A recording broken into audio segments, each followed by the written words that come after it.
All right, let's dive right into what's happening in Japan. Based on an editorial from the Sankei Shimbun, we're going to unpack a major turning point, the new government under Prime Minister Sanae Takaichi. And believe me, she's facing some incredible challenges right out of the gate. So, picture this. Japan just swore in its very first female prime minister. A historic moment, right? But she barely has a moment to breathe. In just a few days, she has to host a critical summit with the US president. So the big question really is, with stakes this high, this early on, how does she pull it off? Okay, so here's our game plan. We're going to look at her first big test on the world stage, then the new political coalition she's put together.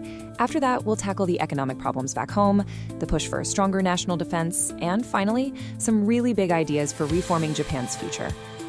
All right, first up, her immediate trial by fire. We're talking about a super high-stakes summit that could really set the tone for her entire time in office. So, it's October 21st, 2025, and Sanae Takaichi officially makes history. She becomes Japan's 104th prime minister, and incredibly, the first woman to ever hold the job.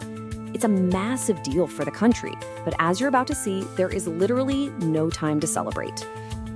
And here's a really crucial piece of context for you. Takaichi is widely described as the protege and successor to the former Prime Minister Shinzo Abe. Now, why does that matter so much? Well, the US president had a famously close relationship with Abe, and that puts a ton of pressure on this first meeting. I mean, just look at this timeline. It really puts the pressure into perspective. She's formally invested as Prime Minister on October 21st, and then boom, later that same month, President Trump is scheduled to visit for a summit. We're talking a handful of days to prep for a meeting that could define the entire US-Japan relationship. And her to-do list for this meeting is just packed. First, she's got to build a personal relationship of trust with President Trump. Then, she needs to keep the focus on the serious security threats in Northeast Asia. She also has to protect Japan's interests in their trade agreement. And on top of all that, she needs to ask for US cooperation on the really sensitive issue of Japanese citizens abducted by North Korea.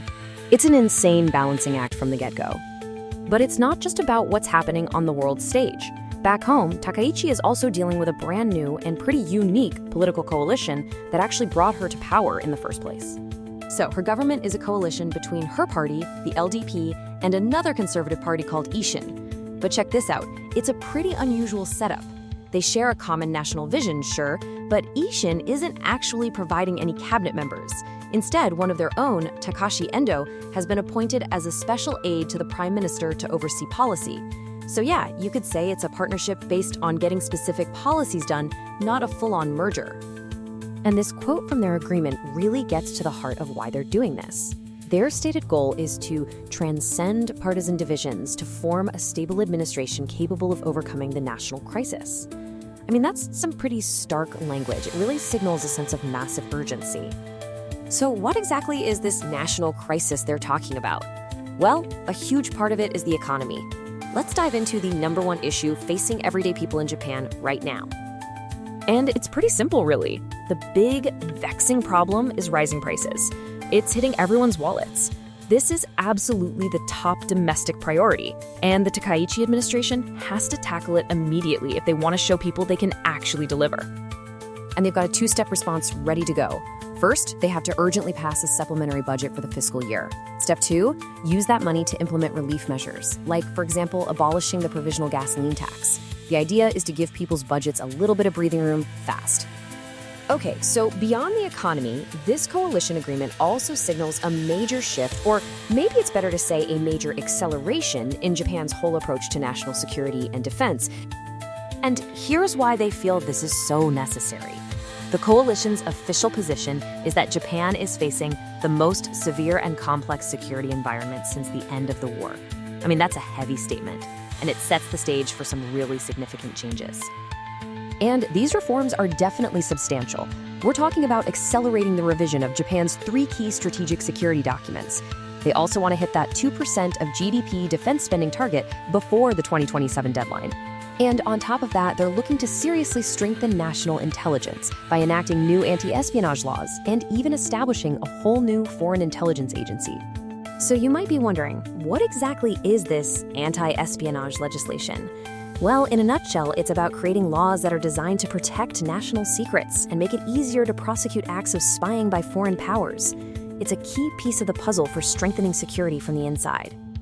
All right, finally, let's talk about the long game, because this coalition isn't just about putting out fires. They've put some of Japan's most fundamental laws and government structures on the table for some major reforms. And this is a seriously ambitious agenda. I mean, they're talking about revising the imperial household law to ensure stable succession. They want to set up a committee to draft constitutional amendments with a huge focus on the famous Article 9. They're even looking to reduce the number of seats in the Diet by 10% and explore creating a whole secondary capital. These are not small tweaks. These are foundational changes to the country. And really, that's the bottom line here.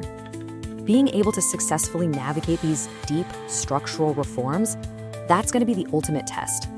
How they handle these issues won't just determine the fate of their coalition, it could literally shape Japan's future for decades. So it all comes down to this, doesn't it? You have Prime Minister Takaichi facing immense pressure from every direction, at home with the economy and abroad with this high-stakes summit. She's got this monumental reform agenda on her plate. Their stated goal is to forge a proud and independent nation.